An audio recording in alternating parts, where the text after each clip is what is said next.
നമ്മൾ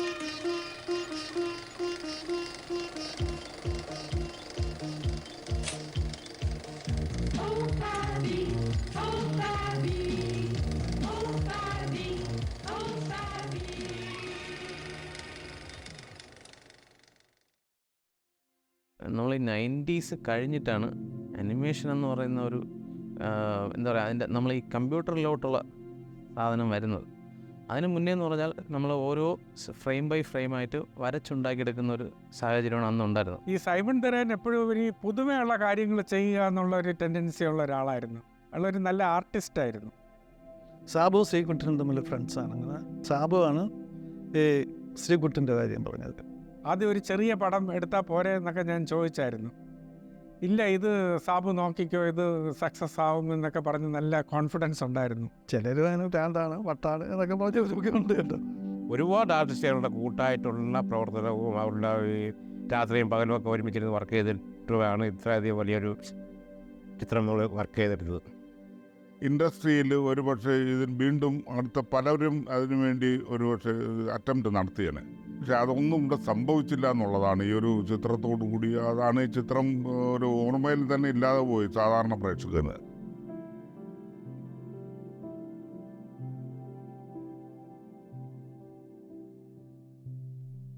നയൻറ്റീൻ 86 ഞാനൊരു റോബോട്ട് ചെയ്തിരുന്നേ. അന്നത്തെ ദൂരദർശനിലും അന്നത്തെ ന്യൂസ് പേപ്പറിലൊക്കെ അതിൻ്റെ ഒരു കവറേജ് കിട്ടിയിട്ടുണ്ടായിരുന്നു.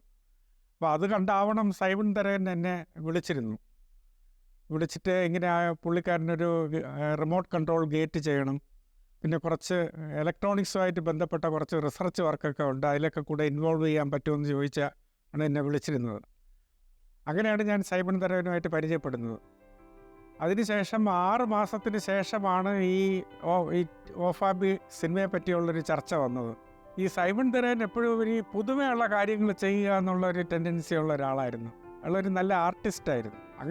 അങ്ങനെ സംസാരിച്ചിരുന്നപ്പോഴാണ് ഞാൻ പറഞ്ഞത്, എൻ്റെ ഒരു ഫ്രണ്ട് ശ്രീകുട്ടൻ എന്ന് പറഞ്ഞൊരു ഫ്രണ്ടുണ്ട്, അദ്ദേഹം 3-4 സിനിമ എടുത്തിട്ടുണ്ട്, ഞാൻ വേണമെങ്കിൽ സാറിന് പരിചയപ്പെടുത്തി തരാമെന്ന് പറഞ്ഞു.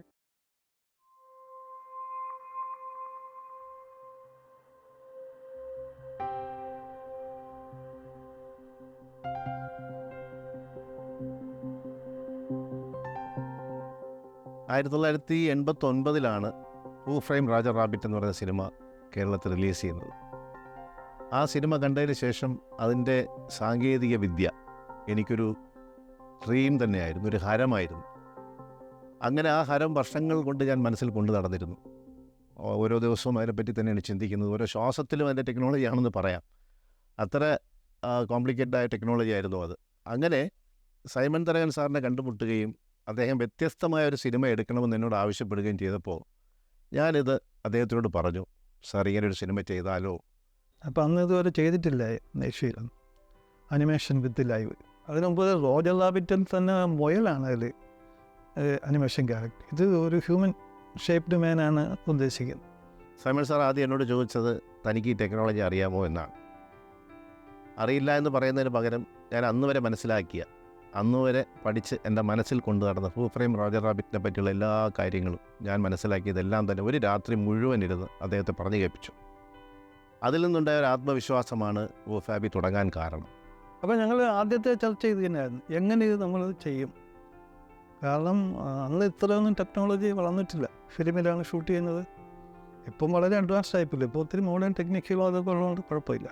പക്ഷേ നമുക്കത് ഇതായിരുന്നു. അപ്പോൾ നമ്മളന്നിങ്ങനെ അതിനെക്കുറിച്ച് ശ്രീകുട്ടൻ ചിരിയാണ്, ശരിയാണ് ഷാജി, നമുക്ക് ചെയ്യാം. ഇത് കംപ്ലീറ്റ് ചെയ്തൊരു ആത്മവിശ്വാസം ഉള്ളിൻ്റെ ഉള്ളിലുണ്ടായിരുന്നു. പിന്നെ ഞാനും സൈമൺ സാറും കൂടി അവൈലബിളായ എല്ലാ ടെക്നോളജികളും കളക്ട് ചെയ്യാൻ തുടങ്ങി. പിന്നെ എൻ്റെ മുമ്പിലുണ്ടായിരുന്ന വഴിയെന്ന് പറഞ്ഞാൽ പുതിയ മറ്റുള്ള സാങ്കേതിക വിദഗ്ധരെ കാണുക എന്നുള്ളതാണ്. അന്ന് ഊറ്റസന്യാസി ഒരു സിനിമ റിലീസ് ചെയ്തിരുന്നു 80 ആ സമയങ്ങളിൽ. അതിൻ്റെ ഒരു ടൈറ്റിൽ ചെയ്തിരുന്ന അനിമേഷനാണ്. പ്രസാദ് സ്റ്റുഡിയോയിലായിരുന്നു എൻ്റെ വർക്ക് നടന്നത്. അതിൻ്റെ ചുമതല ഡയറക്ടർ എന്നെയാണ് ഏൽപ്പിച്ചത്. അപ്പോൾ അനിമേഷൻ ചെയ്യുന്ന വിദ്യ കുറച്ചൊക്കെ എനിക്കറിയാം. അദ്ദേഹത്തിന് ആ ടെക്നീഷ്യനെ കണ്ട് സംസാരിച്ചു. അദ്ദേഹം കുറച്ച് ഫീഡ്ബാക്ക് തന്നു. അപ്പോഴും എനിക്കറിയാം ഇങ്ങനെയല്ല ഹൂ ഫ്രെയിം രാജ റാബിറ്റ് ചെയ്തിരിക്കുന്നത്. സമ്മത ടെക്നോളജി ഉണ്ട്, അറിയപ്പെടാത്തൊരു ടെക്നോളജി ഒളിഞ്ഞു കിടക്കുന്നുണ്ട്. During the course of shooting നമ്മളിങ്ങനെ വേൾഡ് വൈഡ് ശ്രീകുട്ടൻ ഇതിനെക്കുറിച്ചും സൈമൺ സാറും ഇങ്ങനെ അന്വേഷിച്ചുകൊണ്ടിരിക്കുന്നു. അന്ന് അമേരിക്കൻ കൗൺസിലേറ്റിൽ 2 to 4 പബ്ലിക്കിന് അലൗഡാണ് ലൈബ്രറിയിൽ. നമുക്ക് അവിടെ ഇരുന്ന് റെഫർ ചെയ്ത് കൊണ്ടുവരാം. അങ്ങനെ അവിടെ കയറുമ്പോഴാണ് അമേരിക്കൻ സിനിമാറ്റോഗ്രാഫർ എന്നൊരു മാഗസിൻ കാണുന്നതും. ഭാഗ്യത്തിന് ഈ ഹൂ ഫ്രെയിമിൽ റോജർ റാബിറ്റിൻ്റെ എഡിഷൻ അവിടെ ഉണ്ടായിരുന്നു. അത് കിട്ടിയത് വലിയൊരു ഭാഗ്യവും ഒരു ലക്കായിട്ട് എനിക്ക് തോന്നി. പക്ഷേ ആ ലക്കെല്ലാം കഴിഞ്ഞു. ഇത് വായിച്ചു കഴിഞ്ഞപ്പോൾ ഞാൻ മനസ്സിലാക്കിയ ടെക്നോളജി അല്ല എന്നും അതിലും വളരെ സങ്കീർണമായ ടെക്നോളജിയിലാണ് അവർ ഉപയോഗിച്ചിരിക്കുന്നത് എനിക്ക് മനസ്സിലായി. ഇതേ സെയിം ടൈം സോങ് റെക്കോർഡിംഗ് ആരംഭിച്ചിരിക്കുന്നു. ഇത് മനസ്സിൻ്റെ ഉള്ളിൽ കൊണ്ട് നടന്ന് സോങ് റെക്കോർഡിംഗ് പുരോഗമിക്കുകയാണ്, ഷൂട്ടിംഗ് പുരോഗമിക്കുകയാണ്. പക്ഷേ ഈ ടെക്നോളജി ഒരിക്കലും നമുക്ക് അഡാപ്റ്റ് ചെയ്യാൻ പറ്റില്ല എന്നും എൻ്റെ ഉള്ളിൽ പറയുന്നുണ്ട്. പക്ഷേ പടം മുന്നോട്ട് കൊണ്ടുപോവുകയും വേണം. പ്രസാദ്, മദ്രാസിലെ പ്രസാദ് ഇപ്പോഴത്തെ ചെന്നൈ അവിടെ സുവർണ എന്ന് പറഞ്ഞിട്ട് അദ്ദേഹത്തിൻ്റെ ഒരു മകളുണ്ട്. പുള്ളി ഇതിൻ്റെ എന്തൊക്കെ കുറേ കാര്യങ്ങൾ പഠിച്ചിട്ടുണ്ടെന്ന് പറഞ്ഞ് അവരുമായിട്ട് കോൺടാക്ട് ചെയ്ത് അന്വേഷിച്ചപ്പോഴത്തേക്ക് ഒരു ഇമ്പോസിബിൾ എന്നാണ് ആദ്യം പറഞ്ഞത്. അവർ തന്നെ ഒരു ടെസ്റ്റ് ചെയ്തത് 10 സെക്കൻഡ് 15 സെക്കൻഡിൻ്റെ ഒരു ഇത് ചെയ്ത് വെച്ചിട്ടുണ്ട്, ഒരു അനിമേഷനും ലൈവും കൂടെ. അത് സ്റ്റോറി ബേസ്ഡ് ഒന്നുമല്ല, ആ ടെക്നോളജിക്ക് വേണ്ടിയിട്ട്. അത് തന്നെ വളരെ വർഷങ്ങളെടുക്കും, ഭയങ്കര ബുദ്ധിമുട്ടാണെന്ന് പറഞ്ഞു. പിന്നെ അവർ പറഞ്ഞ് സിംഗപ്പൂർ, ഹോങ്കോങ്ങിലൊക്കെയാണ് ഇതിൻ്റെ അന്നത്തെ കാലത്തുള്ള മെയിനായിട്ടുള്ള ആൾക്കാരുള്ളത്. അങ്ങനെ ഹോളിവുഡിലും ഹോങ്കോങ്ങിലും ഒക്കെ ഞങ്ങൾ ഇതിൻ്റെ ഒരു എൻക്വയറി നടത്തിയിരുന്നു. ഫാക്സ് സന്ദേശങ്ങളെ കൊടുത്ത് എൻക്വയറി നടത്തി, ഒന്നും ഫലം കണ്ടില്ല. അങ്ങനെ വീണ്ടും ഞങ്ങൾ ആലോചിച്ചിരിക്കുമ്പോഴാണ് ജയനൻ വിൻസെൻ്റ് ജോയിൻ ചെയ്യുന്നത്. അദ്ദേഹത്തിൻ്റെ പിതാവും ഞങ്ങളുടെ എല്ലാം ഗുരുനാഥനുമായ വിൻസെൻ്റ് മാഷ് അദ്ദേഹമായിട്ട് ചർച്ച ചെയ്തു. അപ്പോൾ അദ്ദേഹം പല വഴികളും, മിച്ചലിൽ മായാജാലം കാണിച്ച മനുഷ്യൻ, അദ്ദേഹം പല വഴികളും പറഞ്ഞു. പക്ഷേ ആ വഴികളൊന്നും തന്നെ നമുക്ക് അങ്ങോട്ടൊരു പ്രാക്ടിക്കലായിട്ട് തോന്നിയില്ല. അത് കുറച്ച് ഷോർട്ട്സൊക്കെ ചെയ്യാം, കണ്ടിന്യൂസ്. ഞങ്ങൾക്ക് വി ഹാവ് 50,000 ഫ്രെയിംസ് മിനിമം വരുന്ന ഒരു സീക്വൻസാണ് സ്ക്രിപ്റ്റിലുള്ളത്. ഞാൻ നേരത്തെ പറഞ്ഞല്ലോ, കണക്ക് കൂട്ടുമ്പോൾ അത്രയും വരുന്നുണ്ട്. ഏക വഴി എന്ന് പറഞ്ഞാൽ ഒരാൾ വെച്ച് അഭിനയിപ്പിച്ചിട്ട് മാച്ച് കളയുക എന്നുള്ളതായിരുന്നു അന്ന് എനിക്ക് തോന്നിയത്. പക്ഷേ അന്ന് CG നിലവിലില്ല. ക്രോമ എന്ന് പറഞ്ഞ ടെക്നോളജി ഉണ്ട്, CG നിലവിലില്ല. അങ്ങനെ ക്രോമയിൽ ചെയ്താൽ പോലും ഫുൾ ക്രോമയിൽ ചെയ്യാൻ പറ്റുള്ളൂ. ഒരാൾ ഗ്രീൻ ഡ്രസ് ഇട്ട് ചെയ്യുന്ന ഇപ്പോഴത്തെ ടെക്നോളജി ഇറ്റ്സ് നോട്ട് പോസിബിൾ. അപ്പോൾ പിന്നെ എന്താ ചെയ്യണമെന്ന് ആലോചിച്ചിരിക്കുമ്പോഴാണ് എന്തായാലും ഒരാളെ വെച്ച് അഭിനയിപ്പിക്കാൻ തീരുമാനിച്ചു. ബേസിക് ആയിട്ടുള്ളൊരു ഇൻസ്ട്രക്ഷൻ കിട്ടിയത്, ഈ അനിമേഷൻ ക്യാരക്ടർ വരുന്ന ഷോർട്സുകളെല്ലാം 2 പ്രാവശ്യം ഷൂട്ട് ചെയ്യാം. ഒന്ന്, അതിനൊരു ഡമ്മിയെ ഉണ്ടാക്കിയിട്ട് ആ ഡമ്മിയെ വെച്ച് പെർഫോം ചെയ്യിച്ചിട്ട് ഷൂട്ട് ചെയ്യുക. പിന്നീട് ഡമ്മി മാറ്റിയിട്ട് സെയിം ആംഗിൾ, ഒരു ഫ്രെയിം ഒന്നും മാറാൻ പാടില്ലാതെ ചെയ്യണം. അതിൽ ഈ ഡമ്മിക്കുള്ള സ്പേസ് ഇട്ടിട്ട് വേണം മറ്റേ ക്യാരക്ടേഴ്സിനെ പോസ്റ്റ് ചെയ്ത് ഷൂട്ട് ചെയ്യാനായിട്ട്. അതൊരു വലിയ റിസ്ക് ആയിരുന്നു. അപ്പോൾ അതിന് പറ്റിയൊരു ഡമ്മി ഹൈറ്റ് ഒരു കണ്ടാൽ തന്നെ ഒരു രൂപം വേണമെന്നൊക്കെ തോന്നിയപ്പോൾ ഇങ്ങനെ അന്വേഷിച്ചപ്പോഴത്തേക്കും മേള രഘു എന്ന് പറഞ്ഞിട്ടൊരു ചേർത്തലയുള്ള ഒരു ആർട്ടിസ്റ്റ് ഉണ്ട്. അപ്പോൾ എനിക്ക് നേരത്തെ പരിചയമുണ്ട്. അത് മേള രഘുവിന് യാദൃച്ഛ്യമായിട്ട് ഞങ്ങൾ താമസിക്കുന്ന ഹോട്ടലിൽ വെച്ച് ഞാൻ കാണുകയാണ്. ഞാൻ പറഞ്ഞു, ഒന്നും ചിന്തിക്കേണ്ട, അദ്ദേഹത്തിൻ്റെ മുറിയിലേക്ക് കൂട്ടിക്കൊണ്ടുവരിക. അദ്ദേഹം എന്നെക്കാട്ടി വളരെ സീനിയറായ ആർട്ടിസ്റ്റാണ്, ഞാൻ റെസ്പെക്ട് ചെയ്തൊരു മനുഷ്യനാണ്. അപ്പോൾ അദ്ദേഹം വന്നു, സംസാരിച്ചു, അദ്ദേഹത്തിൻ്റെ അടുത്ത് കാര്യം പറഞ്ഞു. അദ്ദേഹം വളരെ പെട്ടെന്ന് സമ്മതിക്കുകയും ചെയ്തു. അപ്പോൾ ഞാൻ അദ്ദേഹം പറഞ്ഞു, താങ്കളൊന്നും മനസ്സിലാക്കണം, അങ്ങ് ഫൈനൽ സിനിമയിൽ ഉണ്ടാവില്ല. ഫൈനൽ സിനിമയിൽ അങ്ങേക്ക് പകരമോ ഒരു കാർട്ടൂൺ കഥാപാത്രം ഉണ്ടാകും. ഒന്നും പറയാം, അദ്ദേഹം സമ്മതിക്കുകയും ചെയ്തു. അനിമേഷൻ ക്യാരക്ടറിന് പറയും ഡമ്മിയെ വെച്ചിട്ട് രഘുവിനെ ഡമ്മിയാക്കി വെച്ചിട്ട് ആദ്യം കമ്പൈൻ ഷോട്ട്സ് എല്ലാം ഷൂട്ട് ചെയ്ത് കഴിഞ്ഞാൽ രഘുവിനെ മാറ്റിയിട്ട് സെയിം ഷോട്ട് തന്നെ റിപ്പീറ്റ് ചെയ്യും. ആ രഘുവിൻ്റെ, അതായത് അനിമേഷൻ ക്യാരക്ടറിന് മൂവ് ചെയ്യാനുള്ള സ്പേസ് ഇട്ടിട്ട് വേണം ചെയ്യാൻ. അപ്പോൾ ഈ അനിമേഷൻ ക്യാരക്ടർ എപ്പോഴും സ്റ്റാറ്റിക്കായിട്ട് നിന്നിട്ടല്ല സംസാരിക്കുന്നത്, അങ്ങോട്ട് നീങ്ങും ഇങ്ങോട്ട് നീങ്ങും ഒക്കെ ഉണ്ട്. അപ്പോൾ നീങ്ങുന്നതിനനുസരിച്ചിട്ട് മറ്റേ ആൾക്കാരുടെയൊക്കെ ലുക്ക് പോകണം. ഔട്ട് ഓഫ് ദ ഫ്രെയിം ആ വാനിഷിംഗ് പോയിന്റ് കൊണ്ടുവന്ന് കുറച്ചിട്ട് ഔട്ട് ഓഫ് ദ ഫ്രെയിം ഒരു സ്റ്റാൻഡ് ഉണ്ടാക്കി ആ സ്റ്റാൻഡിനെ മൂവ് ചെയ്തു. അത് മൂവ് ചെയ്യുന്ന സമയത്ത് അത് ലുക്ക് കൊടുത്തിട്ടാണ് ആർട്ടിസ്റ്റ് അഭിനയിച്ചിരിക്കുന്നത്. അപ്പോൾ ആർട്ടിസ്റ്റിന് ടെൻഷൻ നോക്കണം. ഒന്ന്, കൗണ്ടർ ആർട്ടിസ്റ്റ് ഇല്ല, ഈ കേൾക്കുന്ന ശബ്ദം അനുസരിച്ച് പ്രതികരിക്കണം, ഈ നോട്ടങ്ങൾ കറക്റ്റായിരിക്കണം. ഇതിനാണ് പുതുമുഖ നടനായ റോക്കി വെച്ച് ഞങ്ങൾ മണിക്കൂറുകളോളം ചെലവഴിച്ചിരുന്നത്. അന്നത്തെ ഞങ്ങളുടെ പരിമിതികളിൽ നിന്നുകൊണ്ട് തന്നെ ടെക്നിക്കലായിട്ട് പലതും ചെയ്യാൻ അതിനകത്ത് കഴിഞ്ഞിട്ടുണ്ട്. ടൈറ്റിൽ ചെയ്തിരിക്കുന്നത് ഓഫാബി, അതായത് ഒരു ലാൻഡ്സ്കേപ്പിൽ ഒരു ക്ലൗഡി ആയിട്ടുള്ള ഒരു മിസ്റ്റൊക്കെയുള്ള സ്ഥലത്ത് ആ ഓഫാബി എന്നുള്ള ക്യാരക്ടറും അതിൻ്റെ മെയിൻ ടൈപ്പിൽ ഇങ്ങനെ പൊങ്ങി വരും. അത് കർപ്പൂരം സ്റ്റുഡിയോയിൽ മദ്രാസിൽ ഞങ്ങൾ ചെയ്ത മിനിയേച്ചറാണ്, വളരെ ചെറിയൊരു ടേബിൾ മോഡലാണ് ആ സാധനം ചെയ്തിരിക്കുന്നത്. അത് ഏതാണ്ട് തിരക്കുള്ള വന്നിട്ടുണ്ട് കാലത്ത്. അത് മെയിൻ ക്യാരക്ടറിനെ നമ്മൾ ജഗദീഷ് കുമാർ ഡ്രൈവറാണ്, ഇയാൾ കൂട്ടിക്കൊണ്ടുവരുന്നൊരു സ്ഥലമുണ്ട്, ഒരു സീനുണ്ട്. ആ സീന് ഞങ്ങൾ ഷൂട്ടിങ് നടക്കുന്ന സമയത്ത് അവിടുന്ന് മാറിയിട്ട് ലൊക്കേഷൻ മാറിയിട്ട് പിന്നെ ഒരു ഹിൽ സൈറ്റിലുള്ള ഒരു സ്ഥലമാണ് വേണ്ടത്, ഹൈ റേഞ്ചിലുള്ള റോഡാണ്, അത് ചെയ്യാൻ പറ്റില്ല. അത് ഞങ്ങൾ ചിത്രാഞ്ജലി സ്റ്റുഡിയോയിൽ അവിടെ തന്നെ ചെയ്തു. അതിനന്ന് ഉപയോഗിച്ചത് മാറ്റി ഷോട്ട് എന്ന് പറഞ്ഞൊരു സമ്പ്രദായമുണ്ട്. അതിൽ അതായത് ക്യാമറയുടെ മുമ്പിൽ മിക്സൽ ക്യാമറയാണ്, ആ ക്യാമറയുടെ മുമ്പിൽ ഒരു ഗ്ലാസ് വയ്ക്കും. ആ മിററിൽ നമ്മൾ മാർക്ക് ചെയ്തിട്ട് ഇപ്പോൾ ഒരു 10 മണിക്കാണ് ഷൂട്ട് ചെയ്യുന്നത്, തലേ ദിവസം തന്നെ പോയിട്ട് ഇതൊക്കെ പ്ലാൻ ചെയ്ത് വെച്ചിട്ട് ആ ലൈറ്റിങ്ങിൽ പെയിൻറ്റ് ചെയ്യും. മാറ്റി പെയിൻറ്റിങ്സ് എന്ന് പറയും. ഇന്നാൾ വളരെ എളുപ്പമാണ്. ഇപ്പം നമുക്കത് ഗ്രീൻ മാറ്റിൽ ഇപ്പോൾ ഇതിൽ നമുക്ക് കോമ്പോസിറ്റ് ചെയ്യാൻ പറ്റും. ഇപ്പോൾ വളരെ എളുപ്പമാണ്. പണ്ട് അതില്ലാത്തൊരു കാലത്ത് ഡയറക്റ്റായിട്ട് ചെയ്യുന്നൊരു സമ്പ്രദായമാണ്. ഷിപ്പ് ഉണ്ട് ഇതിനകത്തൊരു ഷിപ്പ് മിനിയേച്ചറുണ്ട്, ഒരു മിനിയേച്ചർ. ആ മിനിയേച്ചറിന് 66 ഇഞ്ചായിരുന്നു. അത് 66 അടിയിൽ വലുതുണ്ടാക്കിയിട്ടുണ്ട്. അത് ചിത്രാഞ്ജലി സ്റ്റുഡിയോയിലാണ് ഞങ്ങൾ ചെയ്തിട്ട് ഒരു ദിവസം ചെയ്തിട്ട് അതിനകത്താണ് ഈ പാട്ടും പരിപാടികളൊക്കെ ചെയ്തിരിക്കുകയാണ്. അതും അക്കാലത്ത് പുതുമയുള്ളൊരു സംഭവമായിരുന്നു. കാരണം അങ്ങനെ ആരെങ്കിലും അങ്ങനെ അറ്റംപ്റ്റ് ചെയ്തിട്ടൊന്നും തോന്നുന്നില്ല. രാമോഹൻ സാർ എന്ന് പറയുന്നത് ഇന്ത്യൻ അനിമേഷൻ്റെ പിതാവെന്നാണ് അറിയപ്പെടുന്നത്. അദ്ദേഹത്തിൻ്റെ അടുത്ത് ഒരു അപ്പോയിൻമെൻ്റ് എടുത്ത് ഞാൻ, സൈമൺ സാർ, അദ്ദേഹത്തിൻ്റെ ബ്രദറും കൂടി പോയി സംസാരിച്ചു. അദ്ദേഹത്തിൻ്റെ കോൺസെപ്റ്റ് വളരെ ഇഷ്ടപ്പെട്ടു. നല്ല കോൺസെപ്റ്റാണ്, മലയാളികൾ മാത്രമേ ഇത്തരം സിനിമകൾ ചെയ്യുള്ളൂ, കുട്ടിച്ചാത്തനൊക്കെ പറഞ്ഞു. അപ്പം പുള്ളി ചോദിച്ചു എന്നാണ് ഷൂട്ടിംഗ് എന്ന് ചോദിച്ചു. ഒരു നിമിഷം ഞാനും സൈമൺ സാറും ഞെട്ടി. രാമോഹൻ സാറിൻ്റെ അടുത്ത് ഇതെല്ലാം കൊണ്ട് ചെന്നപ്പോൾ ആദ്യത്തെ ആവശ്യം നിങ്ങൾ എന്താ കാണിച്ചു വെച്ചിരിക്കുന്നത്, ഇത് നിങ്ങൾക്ക് ഷൂട്ട് ചെയ്യുമ്പോൾ ഒരു അനിമേറ്റർ വേണം, അയാളുണ്ടെങ്കിൽ ഈ അനിമേറ്റർ ക്യാരക്ടറിൻ്റെ കംപ്ലീറ്റ് മൂവ്മെൻറ്റും കാര്യങ്ങളും അത് ഇതൊക്കെ അയാളുടെ ഗൈഡൻസിൽ വേണ്ടി ചെയ്യാമെന്ന് പറഞ്ഞു. ഞങ്ങളതിന് സൈലൻ്റായി. ഞങ്ങൾക്ക് അദ്ദേഹത്തിന് ഒരിക്കലും അദ്ദേഹം ഇല്ലാതെ ഈ ചിത്രം മുമ്പോട്ട് കൊണ്ടുപോകുക എന്നുള്ളത് ചിന്തിക്കാൻ വയ്യാത്തൊരു സംഭവമായിരുന്നു. അതുകൊണ്ട് തന്നെ എല്ലാവരും സൈലൻ്റായി. എങ്ങനെയും അദ്ദേഹത്തെ ഈ ചിത്രത്തിൽ ഇൻക്ലൂഡ് ചെയ്യണമെന്നുള്ള ആഗ്രഹമുള്ളത് കൊണ്ട് തന്നെ സൈമൺ സാറ് വളരെയധികം കൺവിൻസ് ചെയ്തു. അങ്ങനെ അദ്ദേഹം പറഞ്ഞു, ഞാനൊരു കാര്യം ചെയ്യാം, ഞാൻ സെലിനോയിഡ് ടെക്നോളജിയിൽ ഞാൻ കൈവെക്കില്ല, കാരണം അദ്ദേഹത്തിന് അറിയാൻ വയ്യാത്ത മേഖലയാണ്. പക്ഷേ അനിമേഷൻ്റെ സൂപ്പർവിഷൻ ആസ് അനിമേഷൻ ഡയറക്ടർ, ഞങ്ങളുടെ ആഗ്രഹവും അത് തന്നെയായിരുന്നു. അദ്ദേഹം അനിമേഷൻ ഡയറക്ടറായിട്ട് വരണമെന്നായിരുന്നു ആഗ്രഹം. അത് സംബന്ധിച്ചു. ഞാൻ അനിമേഷൻ്റെ കാര്യങ്ങളിൽ നോക്കാം, മറ്റുള്ള കാര്യങ്ങൾ നിങ്ങൾ ചെക്ക് വിത്ത് സംബഡി എന്ന് പറഞ്ഞു. ആർട്ടിസ്റ്റുകളുടെ എണ്ണം കുറവായതുകൊണ്ട് ഒരുപാട് ടൈം എടുക്കുമെന്ന് സൈമൺ തരകൻ സാറ് ഊഹിച്ചു. 1992 പത്രത്തിൽ ഇങ്ങനെ ഒരു പരസ്യം വരുന്നത്. മലയാള മനോരമ, മാതൃഭൂമി ഉൾപ്പെടെയുള്ള പ്രമുഖ പത്രങ്ങളിലൊക്കെ ഒരു വലിയൊരു പരസ്യം വന്നായിരുന്നു. കുറച്ച് ആർട്ടിസ്റ്റുകൾ ആവശ്യമുണ്ട്. എറണാകുളത്ത് നമ്മുടെ സൈമൺ തരകൻ സാറിനെ വിളിച്ചു. അപ്പോൾ അദ്ദേഹം പറഞ്ഞു 28-ാം തീയതി, ഏതൊരു ഡേറ്റാണ്, കറക്റ്റ് ഡേറ്റ് ഞാൻ ഓർക്കുന്നില്ല, ആ ഡേറ്റിന് ഇൻ്റർവ്യൂ ഉണ്ട്, നിങ്ങൾ വരാൻ പറഞ്ഞു. അപ്പോൾ ഞങ്ങൾ അവിടെ ചെന്നു. ഞാനും അപ്പോൾ എന്നെ പോലെ തന്നെ കുറച്ച് ആൾക്കാരും ഉണ്ടായിരുന്നു. 10-30ഓളം ആർട്ടിസ്റ്റുകൾ കേരളത്തിൻ്റെ പല ഭാഗങ്ങളിൽ നിന്നുണ്ടായിരുന്നു. അവരുടെ ഓഫീസിൽ വെച്ചിട്ടായിരുന്നു നമ്മളുടെ ആദ്യം ടെസ്റ്റാണ് നടന്നത്. അവർ തന്നിട്ടുള്ള കുറച്ച് ചിത്രങ്ങൾ അത് കണ്ടിട്ട് അതിനെക്കുറിച്ച് നമ്മളുടെ സ്റ്റൈലിൽ വളരെ ഫാസ്റ്റായിട്ട് നല്ല ലൈൻ ക്വാളിറ്റിയിൽ വരയ്ക്കുവാൻ പറഞ്ഞു. കുറേ ചിത്രങ്ങളൊക്കെ അങ്ങനെ വരച്ചു കൊടുത്തു. ആ ചിത്രങ്ങളുടെ അടിസ്ഥാനത്തിലാണ് കേരളത്തിൽ നിന്നൊരു 10ഓളം ആൾക്കാരെ സെലക്ട് ചെയ്യുന്നത്. എന്നിട്ട് ഈ 10ഓളം പേരെയും കൊണ്ട് അവർ വീണ്ടും ഒരു 2 ആഴ്ച കഴിഞ്ഞതിന് ശേഷമാണ് ബോംബെക്ക് അവർ പോകുന്നത്. ബോംബെയിൽ വെച്ചായിരുന്നു ഈ സിനിമയുടെ അനിമേഷൻ വർക്കുകളെല്ലാം ചെയ്യുന്നത് ബോംബെയിൽ വെച്ചാണ്. റാംമോഹൻ ബയോഗ്രാഫിക്സ് മാഹിം എന്ന സ്ഥലത്ത് ചെന്ന് സ്റ്റുഡിയോയിലേക്ക് ജോയിൻ ചെയ്യുകയാണ് ചെയ്യുന്നത്. ഇപ്പോൾ സ്റ്റുഡിയോയിൽ ചെല്ലുമ്പോൾ എനിക്ക് തോന്നുന്നത് മറാത്തികളും അവിടെയുള്ള ആൾക്കാരും എല്ലാം ഉൾപ്പെടെ ഏകദേശം 10-40ഓളം പേരുകളുണ്ടായിരുന്നു അവിടെ. അതുവരെ അവിടെ ചെയ്തുകൊണ്ടിരുന്നത്, ആ സ്റ്റുഡിയോയിൽ ചെയ്തുകൊണ്ടിരുന്ന വർക്കുകളൊക്കെ ഇന്ത്യയിലുള്ള പല പല പരസ്യ കമ്പനികൾ അവർക്ക് വേണ്ടിയിട്ടൊക്കെ പരസ്യ വർക്കുകൾ, അനിമേഷൻ ഫിലിംസൊക്കെ ചെയ്യുന്നതാണ് ഒരു വർക്കുകളാണ് അവിടെ ചെയ്യുന്നത്.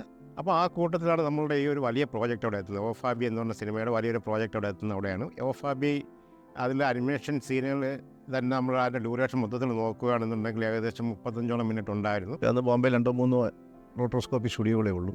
സൈമൺ സാറിൻ്റെ ബ്രദർ തന്നെ പോയി എല്ലാം ചോദിച്ചപ്പോൾ അവരൊക്കെ ഫുള്ളായിട്ട് വർക്ക് ചെയ്യുകയാണ്. അങ്ങനെ കണക്ക് കൂട്ടുമ്പോൾ ഒരുപാട് ടൈം എടുത്ത് പടം റിലീസ് ചെയ്യാൻ പറ്റുള്ളൂ എന്നുള്ളതുകൊണ്ടാണ് സൈമൺ സാറ് തന്നെ റോട്ടോസ്കോപ്പിയുടെ നമുക്ക് ആവശ്യമുള്ള ഫീച്ചേഴ്സ് വെച്ചുകൊണ്ട് റോട്ടോസ്കോപ്പി മെഷീൻ ക്ലിക്ക് 3 ക്യാമറയിൽ, വെറും ക്ലിക്ക് 3 ക്യാമറയിലാണ് റോട്ടോസ്കോപ്പി മെഷീൻ ഉണ്ടാക്കിയിരിക്കുന്നത്. അങ്ങനെ ട്രേസ് ചെയ്യാൻ വേണ്ടി മാത്രം റോട്ടോസ്കോപ്പി മെഷീൻ ഉണ്ടാക്കാൻ വിചാരിച്ചത് അതുകൊണ്ട് തന്നെയാണ്. അപ്പോൾ അതിനകത്ത് നമ്മൾ ഈ ഡെമ്മി ക്യാരക്ടറുള്ള ഓഫാബിയുടെ ഫിലിം മുകളിൽ വെച്ചതിന് ശേഷം അതിൽ നിന്ന് ലൈറ്റ് പാസ് ചെയ്യുമ്പോൾ താഴെ ആ ക്യാരക്ടർ നമുക്ക് കാണാൻ പറ്റും. അപ്പം നമ്മളെപ്പോലുള്ള ആർട്ടിസ്റ്റുകൾ അതിൻ്റെ മുകളിൽ പേപ്പർ വെച്ച് കറക്റ്റായിട്ട് ഡെമ്മി ക്യാരക്ടറിൻ്റെ ആ ഭാഗം വരച്ചെടുത്ത് ഫ്രെയിം നമ്പർ 1, 2, 3 എന്നങ്ങനെ എല്ലാം എഴുതി ആ ഡെമ്മി ക്യാരക്ടർ വരുന്നിടത്താണ് നമ്മൾ ആനിമേഷൻ ചെയ്തത്. അപ്പോൾ പണ്ട് നമ്മളത് കൈകൾ കൊണ്ട് വരച്ച് കഴിഞ്ഞാൽ അത് പിന്നെ സെല്ലുലോയിഡ് പേപ്പർ, ഒരു പ്ലാസ്റ്റിക് പേപ്പറുണ്ട്, ആ പേപ്പറിലേക്ക് വരച്ചതിന് ശേഷം അതിൻ്റെ ബാക്കിൽ കളർ നമ്മൾ കൈകൾ കൊണ്ട് ചെയ്യണം. ഇന്ന് ഡിജിറ്റലിൽ നമുക്ക് കളർ ചെയ്യാൻ 5 മിനിറ്റ് പോലും വേണ്ട, പെട്ടെന്ന് കാര്യങ്ങൾ നടക്കും. അപ്പോൾ അത്ര ഒരു പാടുപെട്ടാണ് നമ്മൾ അനിമേഷൻ ചെയ്തത്. അപ്പോൾ ഈ 40,000 ഡ്രോയിങ് നമ്മൾ വരച്ചെടുത്തെങ്കിൽ വീണ്ടും അത് 40,000 പ്രാവശ്യം അത് സെല്ലോയിഡ് പേപ്പറിലേക്ക് നമ്മൾ കോപ്പി ചെയ്യണം. ആ 40,000 പ്രാവശ്യം അത് ഷൂട്ട് ചെയ്യണം. ഓരോ ഫ്രെയിംസ്, ഓരോ പേപ്പർ എടുത്ത് വെച്ച് സെല്ലോയിഡ് പേപ്പർ വെച്ച് അത് മുകളിൽ ക്ലിക്ക് ചെയ്യണം, അടുത്ത സെല്ലോയിഡ് പേപ്പർ വയ്ക്കണം, ക്ലിക്ക് ചെയ്യണം. അങ്ങനെ ഒരു വളരെ സ്ലോയിലുള്ളൊരു പ്രോസസ്സായിരുന്നു OFABയിൽ. എല്ലാ സീനിലും ഒരേ കളർ തന്നെ വരണം. ഒരു ക്യാരക്ടേഴ്സിന് വേറൊരു സീൻ വരുമ്പോൾ കളർ മാറുവാനൊന്നും പാടില്ല. അപ്പോൾ ആ കളർ ചെക്കിങ്ങിന് വേണ്ടിയിട്ടൊരു ചീഫായിട്ടൊരു കളറിങ് ആർട്ടിസ്റ്റ് അവിടെ ഉണ്ടാവും. അയാൾ ചെയ്ത് കൊടുക്കുന്നത് അത് മാത്രമേ അത് അപ്ലോഡായി കഴിഞ്ഞാൽ മാത്രമേ കളറിങ് തുടങ്ങാൻ പറ്റത്തുള്ളൂ. അപ്പോൾ ഒരു സീനിലൊരു 25-40 ചിത്രങ്ങളുണ്ടെങ്കിൽ അത് ഓരോന്നിലും ആദ്യം ചിലപ്പോൾ സ്കിന്നിൻ്റെ കളർ മാത്രമേ ആദ്യം ചെയ്യുള്ളൂ. അതെല്ലാം വലിയൊരു റാക്ക് ഉണ്ടാവും. ആ റാക്കിൽ പല തട്ടുണ്ടാവും, ഇങ്ങനെ പല തട്ടുണ്ടാവും. ഓരോ തട്ടിലും നമ്മൾ സ്കിൻ കളർ ചെയ്തിട്ടുള്ളത് മാത്രം, ഉദാഹരണത്തിന് സ്കിന്നാണ് ചെയ്തിട്ടുണ്ടെങ്കിൽ ആ സ്കിൻ കളർ ചെയ്തിട്ടുള്ളത് മാത്രം താഴെ മുകളിൽ അങ്ങനെ എടുത്തെടുത്ത് അടുക്കടിക്ക് വയ്ക്കും. അങ്ങനെ ആ സ്കിൻ കളർ കഴിയുമ്പോൾ ഏകദേശം ഒരു കുറേ സമയം എടുക്കും. അപ്പോൾ ഏറ്റവും താഴത്തുള്ള ഉണങ്ങി കഴിയും. അപ്പോൾ താഴത്തുള്ള എടുത്തതിന് ശേഷം അടുത്ത ആ സീനിലുള്ള ഈ സ്കിൻ കഴിഞ്ഞിട്ട് അടുത്ത ക്ലോത്തിൻ്റെ ഉള്ള കളറായിരിക്കും പിന്നെ ചെയ്യുന്നത്. അങ്ങനെയാണ് ആ കളറിങ് പ്രോസസ്സ് പൂർത്തിയാകുന്നത്. ഈ OFAB തുടങ്ങുന്ന സമയത്ത് തന്നെ, അതായത് ഞങ്ങൾ മുംബൈയിൽ ചെന്ന് കഴിഞ്ഞ് 8-ാമത്തെ 9-ാമത്തെ ദിവസം അവിടെ കലാപം പൊട്ടിപ്പുറപ്പെട്ടു. മുംബൈ കലാപം. അത് വല്ലാത്തൊരവസ്ഥയാണ്. നമുക്ക് റൂമിൽ നമുക്ക് പുറത്തിറങ്ങാൻ പറ്റാത്തൊരവസ്ഥ ഉണ്ടായി. ഒരു 40 ദിവസത്തോളം ഞങ്ങൾ റൂമിൽ കുടുങ്ങിപ്പോയി. മാഹിം വളരെയധികം ആ സമയത്ത് ഇങ്ങനെ കത്തി നിൽക്കുന്ന സമയമാണ്. അവിടുന്ന് രാത്രി എല്ലാ ദിവസവും ഫോൺ വരും. മലയാളി കുട്ടികളാണ്, അവർക്ക് ആദ്യമായിട്ടാണ് ഇങ്ങനെ ഒരു കലാപവും ബോംബേറും ഒക്കെ ഫേസ് ചെയ്യുന്നത്. എന്താണ് നടക്കുന്നുള്ള നമുക്കൊന്നും ഒരു പിടിയും കിട്ടുന്നില്ല. നമുക്ക് പുറം ലോകമായിട്ട് യാതൊരു ബന്ധവും ഇല്ല. കാരണം എല്ലാം അവിടെ അടച്ചിട്ടിരിക്കുകയാണ്. അങ്ങനത്തെ ഒരു അവസ്ഥയായിരുന്നു. കടകൾ പോലും തുറന്നിട്ടില്ല. അങ്ങനെയുള്ള 1-2 കടകൾ മാത്രമേ തുറന്നിട്ടുണ്ടായിരുന്നുള്ളൂ. അങ്ങനെയുള്ള സ്ഥലങ്ങളിൽ ആ ഒരു ഭീകരമായ ഒരു അവസ്ഥയായിരുന്നു. അതുപോലെ ഭയപ്പെടുന്ന ഒരു അവസ്ഥയായിരുന്നു. ആ ഒരു ജനങ്ങളൊക്കെ കത്തിക്കരിഞ്ഞ് കിടക്കുന്നത് നമ്മൾ നേരിട്ട് കണ്ടിട്ടുണ്ടായിരുന്നു. ആ സമയത്ത് പ്രിൻ്റ് കൊണ്ട് വന്നിട്ടുണ്ട്. എയർപോർട്ട് തുറന്നപ്പോഴത്തേക്കും പ്രിൻ്റ് കൊണ്ട് വന്നിട്ടുണ്ട്. അങ്ങനെ ഒരു 8-9 പ്രാവശ്യമാണ് ഈ പ്രിൻ്റ് ഫൈനലൈസ് ചെയ്ത് കിട്ടുന്നത്. പ്രിൻ്റ് കൊണ്ട് ഇവിടെ വരും, തിരിച്ച് ഇതേപോലെ ഇവിടുന്ന് ഈ ഇൻ്റർമീഡിയറ്റ് പ്രിൻ്റ് തിരിച്ച് അങ്ങോട്ടേക്ക് കൊണ്ടുപോവുക. അങ്ങനെ ഒത്തിരി ട്രാവൽ ചെയ്തിട്ടുണ്ട് അതിന് വേണ്ടിയിട്ട്. ഈ റീലുകൾ ബോംബെയിൽ നിന്നും ചെന്നൈയിൽ കൊണ്ടുവരിക, ചെന്നൈയിൽ നിന്ന് ബോംബെയിലേക്ക് കൊണ്ടുപോകുക, പ്രോസസ്സിങ്ങിന് നിരന്തരം നടക്കുന്ന സമയത്ത് 10-ാമത്തെ ടെസ്റ്റോ മറ്റോ ആണ്. അതും കൊണ്ട് ഞാൻ ഹോട്ടലിൽ വരുമ്പോൾ ഷമ്മി ഉണ്ട് അവിടെ. അപ്പോൾ ഷമ്മി എന്നോട് പറഞ്ഞു ഞാൻ OFABക്ക് ശബ്ദം നൽകാമെന്ന് പറഞ്ഞു. അപ്പോൾ ഞാൻ ഈ റീല് കാണിച്ചിട്ട് പറഞ്ഞു, ഷമ്മി, എൻ്റെയും ഈ ചിത്രത്തിൻ്റെയും ഭാവി ഇരിക്കുന്ന ഈ റീലിനുള്ളിലാണ്. ഈ റീല് പെർഫെക്റ്റ് ആണെങ്കിൽ നീ ഡബ് ചെയ്യും, അതല്ലെങ്കിൽ ഈ സിനിമ തന്നെ മിക്കവാറും ചിലപ്പോൾ ഒരു പക്ഷേ ഉപേക്ഷിച്ചേക്കാം. എനിക്കറിയില്ല, ഉപേക്ഷിച്ചേക്കാം, ചിലപ്പോൾ ശ്രമം തുടങ്ങിയേക്കാം. അങ്ങനെ അന്ന് രാവിലെ പ്രസാദ് സ്റ്റുഡിയോയിൽ പോയി അവിടെ തന്നെ ഡെവലപ്പ് ചെയ്ത് കണ്ടപ്പോൾ ദൈവാനുഗ്രഹം കൊണ്ട് ഞങ്ങൾ വിചാരിച്ച കാലിബ്രേഷനിൽ, വിചാരിച്ച അതേ സൈസിൽ, ഇപ്പോൾ കാണുന്ന ഈ ഫിലിമിൻ്റെ അതേ ഇതിൽ ഞങ്ങൾക്ക് ആ ചിത്രം കിട്ടിയെന്നുള്ളതാണ്. സത്യം പറഞ്ഞാൽ അത്രയും വർഷത്തെ, അതായത് നേരത്തെ പറഞ്ഞ ഹൂ ഫ്രെയിം റോജർ റാബിറ്റ് കണ്ടിട്ട് മുതൽ ഇതുവരെയുള്ള ആ സ്വപ്നത്തിൻ്റെ ഒരു സാക്ഷാത്കാരമായിരുന്നു അത്. സത്യം പറഞ്ഞാൽ അവിടെ എൻ്റെ മാത്രമല്ല പലരെയും കണ്ണു നിറഞ്ഞ നിമിഷമാണ്. പലരും ചോദിച്ചു, നിലവിലുള്ള പ്രൊഡ്യൂസേഴ്സും ചില ഡിസ്ട്രിബ്യൂട്ടേഴ്സ്, ഇത് വർക്കൗട്ട് ആവുമോ, എങ്ങനെയാണിത്? ഇപ്പോൾ നമ്മൾ ശ്രീകുട്ടൻ്റെയും പ്രൊഡ്യൂസറിൻ്റെയും ഒരു കോൺഫിഡൻസും അവർ എന്തായാലും ചെയ്യും, ഉറപ്പാണ് എന്നൊക്കെ പറയും. അപ്പോൾ നമ്മൾ അവരൊക്കെ ചോദിക്കുമ്പോഴത്തേക്ക് ഇത് പോസിബിൾ ആണെന്നുള്ള അവരെ കൺവിൻസ് ചെയ്യാവുന്ന രീതിയിലൊക്കെ നമുക്ക് സംസാരിക്കേണ്ടി വന്നിട്ടുണ്ട്. അപ്പോൾ ചിലർ അതിന് ഭ്രാന്താണ്, വട്ടാണ് എന്നൊക്കെ പറഞ്ഞ് ചോദിക്കുന്നുണ്ട് കേട്ടോ. അത് യൂഷ്വൽ. അപ്പോൾ ഒരു വിഭാഗം ആൾക്കാർ ഇത് വരത്തൊന്നുമില്ല, ഇത് ഓണത്തിന് നമ്മൾ റിലീസ് ഡേറ്റ് ഡിക്ലെയർ ചെയ്ത്, റിലീസ് ഡേറ്റ് അതൊന്നും വരത്തില്ല, അതാണ് ഇതാണെന്നൊക്കെ പറയും. അങ്ങനെ ഞങ്ങൾ പ്രിൻ്റ് പോകുന്ന സമയത്ത് ഇപ്പോൾ ഞങ്ങൾക്ക് ലാബിലുണ്ട് ഏതൊക്കെ പ്രിൻ്റുകൾ ഏതൊക്കെയാണെന്നുള്ള ഈ ബോക്സിൽ നമ്പറൊക്കെ ഇട്ട് അയക്കുന്ന ഒരു പരിപാടിയാണ്. ആ സമയത്ത് പോലും ആ കൂടെ റിലീസ് ചെയ്യാനുള്ള പടങ്ങളുടെ സാധാരണ ഡിസ്ട്രിബ്യൂട്ടർ വന്നിട്ട്, അല്ലെങ്കിൽ ഡിസ്ട്രിബ്യൂട്ടറിൻ്റെ മാനേജർ വന്നിട്ട് പെട്ടികളൊക്കെ പുറക്കി കെട്ടി കൊണ്ടുപോകുന്ന പോയി. ഇത് അവരൊക്കെ വന്നു, പ്രൊഡ്യൂസേഴ്സും അതിൻ്റെ മെയിൻ ഡിസ്ട്രിബ്യൂട്ടേഴ്സും ഒക്കെ ലാബിൽ വന്നു. ഇത് പോകുന്നുണ്ടോ, പെട്ടി ഇറങ്ങുന്നുണ്ടോ എന്നൊക്കെ കാണാനായിട്ട്. ഇങ്ങനെയൊക്കെയുള്ള സംഭവങ്ങളുണ്ടായിരുന്നു. 1993 ഓഗസ്റ്റ് 23 സെൻസർ ചെയ്യപ്പെട്ടത്. ചെന്നൈയിലാണ് സെൻസർ ചെയ്തത്. ആ ആഴ്ച തന്നെ ചിത്രം റിലീസ് ചെയ്യുകയും ചെയ്തു. ഏകദേശം 1 കോടി രൂപയോളം പ്രൊഡക്ഷൻ കോസ്റ്റ് ആയിട്ടുണ്ടാവണം. പിന്നെ ജെൻഷർ പിക്ചേഴ്സ് തന്നെയാണ് അത് ഡിസ്ട്രിബ്യൂട്ട് ചെയ്തത്. അതിൻ്റെ കോസ്റ്റിൻ്റെ എക്സാക്റ്റായിട്ട് എനിക്ക് അറിയില്ല. ഇതായിരുന്നു കേരളത്തിൽ കേരള റിലീസ് ചെയ്ത് ജനറൽ പ്രൊഡക്ഷൻസ് ആയിരുന്നു. റിലീസ് ചെയ്തിട്ട് അതിന് വേണ്ടത്ര റിട്ടേൺ വന്നില്ല. മാത്രമല്ല റെസ്പോൺസും വളരെ മോശമായിരുന്നു. ഒരു ബോക്സ് ഓഫീസിൻ്റെ ഒരു ദയനീയ പരാജയമായി മാറി. ഞങ്ങളുടെ പ്രതീക്ഷ വളരെ വലുതായിരുന്നു. ഒരുപക്ഷെ ഞങ്ങളുടെ പ്രതീക്ഷയ്ക്കനുസരിച്ച് പ്രതികരണം ഉണ്ടായില്ല എന്നുള്ളതാണ് സത്യം. OFABയിൽ സത്യം പറഞ്ഞാൽ സ്റ്റോറി ബോർഡിൻ്റെ കുറവ് അത് വലിയൊരു സംഭവമായിരുന്നു. കാരണം സ്റ്റോറി ബോർഡിൻ്റെ കുറവെന്ന് പറഞ്ഞു കഴിഞ്ഞാൽ നമുക്ക് അനിമേഷൻ ചെയ്യുന്ന സമയത്ത് ആ കോർഡിനേഷൻ കിട്ടാതെ വരും. അപ്പോൾ അത് അവിടെ ഉണ്ടായി. പ്രോപ്പർ ടൈമിൽ ഇത് തീരാതെ വന്നിട്ടുണ്ട്. അപ്പോൾ അങ്ങനെ വന്നപ്പോഴത്തേനും ഇതിനകത്ത് നമ്മൾ കുറച്ച് ആനിമേഷൻ്റെ സീക്വൻസ് കട്ട് ചെയ്ത് കളയേണ്ടി വന്നു. അപ്പോൾ ഇതിനൊരു കണക്ഷൻ ഇല്ലാതെ വന്നു. അത് വല്ലാത്തൊരു പോരായ്മയായിട്ട് വന്നിട്ടുണ്ട്.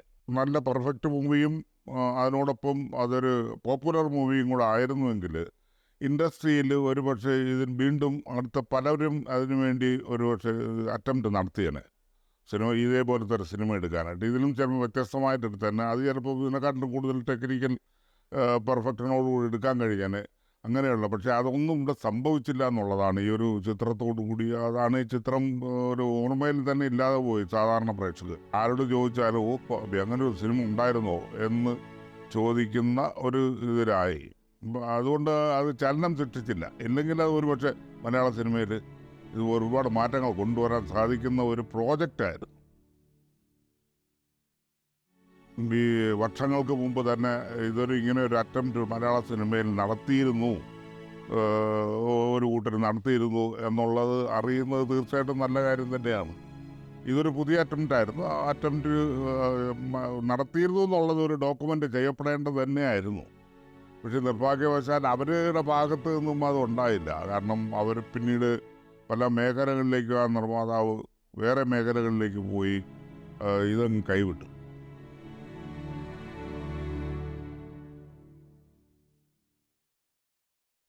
OFABയെ പറ്റി കുറച്ച് നാളുകൾക്ക് മുമ്പ് തന്നെ പുതിയ ജനറേഷൻ, നിങ്ങളുടെ ജനറേഷൻ ഇങ്ങനെ അന്വേഷിക്കാൻ തുടങ്ങിയിരുന്നു.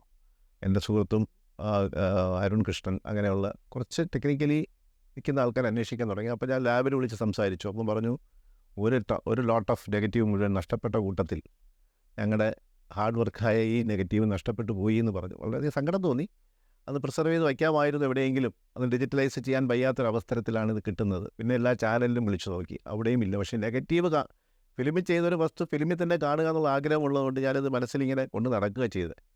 അങ്ങനെ ഒരു യാത്രാ മധ്യേ എനിക്കൊരു ഫോൺ കോൾ വരികയാണ്. മിസ്റ്റർ ജോസഫ് വിളിക്കുന്നു. അദ്ദേഹത്തിന് എനിക്ക് പരിചയമില്ല, എൻ്റെ ഫാദറിൻ്റെയൊക്കെ അറിയാം. മഞ്ഞിലാസ് എന്ന് പറഞ്ഞ പ്രൊഡക്ഷൻ കമ്പനിയിലെ പ്രൊഡക്ഷൻ മാനേജറായിരുന്നു അദ്ദേഹം. അപ്പോൾ ഞാൻ വെച്ച് മറ്റെന്തോ കാര്യത്തിന് വിളിക്കുകയായിരിക്കും എന്ന് വെച്ച് ഞാൻ എൻ്റർടൈൻ ചെയ്തില്ല. എന്നിരുന്നാൽ പോലും കുറച്ച് കഴിഞ്ഞപ്പോൾ അത് ഫാദറിൻ്റെ പേരൊക്കെ പറഞ്ഞപ്പോൾ ഞാൻ സംസാരിക്കാൻ തുടങ്ങി. അപ്പോൾ അദ്ദേഹം പെട്ടെന്ന് എന്നോട് ചോദിച്ചു, OFAB സിനിമ. ഞാൻ പറഞ്ഞു അതെ, ഞാനാണ് ചെയ്തത്. അപ്പോൾ അതിൻ്റെ ഒരു പ്രിൻ്റ് എൻ്റെ കയ്യിലുണ്ട് എന്ന് പറഞ്ഞു. സത്യം പറഞ്ഞാൽ അന്ന് ഈ പടം നടക്കുന്ന സമയത്തുള്ള ഷോക്ക് പോലെ തന്നെ ഞാൻ ഷോക്കായി. എന്നുവെച്ചാൽ എന്താണെന്ന് ചോദിച്ചു. അല്ല, പ്രിൻ്റ് എൻ്റെ കയ്യിൽ സൈമൺ തരകൻ സാർ ഏൽപ്പിച്ചിരുന്നു ഒരു ദിവസം. അതെന്തോ ഒരു കാര്യത്തിന് ഏൽപ്പിച്ച്, ആരെയും പ്രൊജക്ഷൻ ചെയ്യാൻ വേണ്ടി ഏൽപ്പിച്ചിട്ട് പറഞ്ഞത് ശ്രീകുട്ടനെ ഏൽപ്പിക്കണം എന്ന് പറഞ്ഞു. അപ്പോൾ ഇദ്ദേഹത്തിൻ്റെ വീട്ടിൽ വെള്ളം കയറിയപ്പോൾ പെട്ടികളൊക്കെ എടുത്ത് വയ്ക്കുന്ന കൂട്ടത്തിൽ ഈ പ്രിൻ്റ് കിട്ടി. അപ്പോഴാണ് ഈ കഥ അദ്ദേഹത്തിന് ഓർമ്മ വരുന്നത്. അതാ പറയുന്ന പ്രോഗ്രാം എല്ലാം പ്രോഗ്രാംഡാണ്. ആ സമയം നിങ്ങൾ ഡോക്യുമെൻ്റ് എടുക്കുന്ന സമയത്തിനൊരു 3 മാസം മുമ്പാണ് ഈ സംഭവം നടക്കുന്നത്. അപ്പോൾ അങ്ങനെ ഞാൻ പറഞ്ഞു, സാർ കളയരുത് സാർ, സാറിന് എന്താ വെച്ചാൽ തരാം, അതിനൊന്ന് ക്ലീൻ ചെയ്ത്.